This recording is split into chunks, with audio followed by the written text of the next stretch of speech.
आपका स्वागत है स्टोरी यूनिवर्स में। द्युष्मा की भक्ति, कर्नाटक की लोक कथा। यह कहानी हमें ले जाती है देवगिरी पर्वत की पृष्ठभूमि में, जहां एक ब्राह्मण परिवार में एक विलक्षण कथा अनफोल्ड्स होती है। इस कथा की नायिका द्युष्मा अपने करुणा और अद्भुत भक्ति के लिए जानी जाती है। वह शिव की अनन्य भक्त थी, जो हर परिस्थिति में ईश्वर की आराधना में लीन रहती थी। लेकिन जब परिवार में जलन और ईर्ष्या का जहर फैलता है, तब क्या द्युष्मा की भक्ति उसे इस कठिनाई से उबार पाएगी? क्या एक माँ की सच्ची प्रार्थना शिव को प्रकट होने और न्याय करने के लिए मजबूर कर देगी? कहानी में ऐसे मोड़ आते हैं जो आपकी धड़कनें रोक देंगे। लेखक ने रिश्तों की जटिलता, प्रेम की पराकाष्ठा और भक्ति की शक्ति को अद्भुत तरीके से उकेरा है। द्युष्मा की भक्ति से हमें यह सीख मिलती है कि जब हम सच्चे दिल से किसी को प्रेम करते हैं, चाहे वह ईश्वर हो या उसके बनाए प्राणी, तो हमारे जीवन की समस्याएं भी सुलझने लगती हैं। कर्नाटक की इस लोक कथा के लेखक अनाम हैं, पर उनकी कहानी का असर कालजयी है। तो चलिए शुरू करते हैं। नाग्या। बहुत समय पहले की बात है। देवगिरी पर्वत के समीप एक ब्राह्मण परिवार रहता था। ब्राह्मण की पत्नी का नाम था लक्ष्मी। यूं तो परिवार खुशहाल था, किंतु घर में संतान न थी। विवाह के कई वर्ष बाद लक्ष्मी ने अपनी छोटी बहन द्युष्मा से ब्राह्मण का विवाह करवा दिया। द्युष्मा ने एक पुत्र को जन्म दिया। द्युष्मा और लक्ष्मी माँ के लाड प्यार में बालक बढ़ने लगा। कुछ समय बाद लक्ष्मी को लगने लगा कि ब्राह्मण केवल अपने पुत्र से प्यार करता है, वह उसी को अपना धन देगा। बस उसी दिन से वह द्युष्मा के पुत्र श्रीनिवास से जलने लगी। इधर द्युष्मा इन बातों से अनजान थी। वह शिव भक्त थी। दिन में 4-5 घंटे पूजा में बिताती थी। श्रीनिवास बड़ा हुआ तो एक सुंदर कन्या उसकी पत्नी बनी।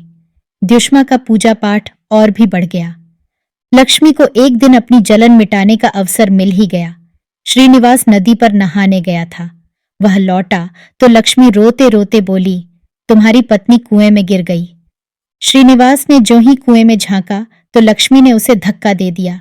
उसके बाद लक्ष्मी घर आ गई। द्युष्मा पूजा का प्रसाद बांटने गई तो कुएं पर भीड़ लगी थी। ईश्वर की कृपा से श्रीनिवास बच गया था। वह मां के साथ घर में घुसा तो लक्ष्मी उसे देखकर चौंक गई। लक्ष्मी ने उसे मारने की एक और योजना बनाई। रात को उसने दाल और चावल के जहरीले घोल से स्वादिष्ट डोसे तैयार किए। फिर बहुत प्यार से बोली, श्रीनिवास बेटा, मैंने यह तुम्हारे लिए बनाया है, आकर खा लो। श्रीनिवास भी बड़ी मां की भावना जान गया था। उसने अपने स्थान पर कुत्ते को रसोई में भेज दिया। लक्ष्मी की पीठ मुद्दते ही कुत्ता डोसा उठाकर चंपत हो गया। डोसा खाते ही उसने दम तोड़ दिया। लक्ष्मी की सारी चालें नाकाम रहीं।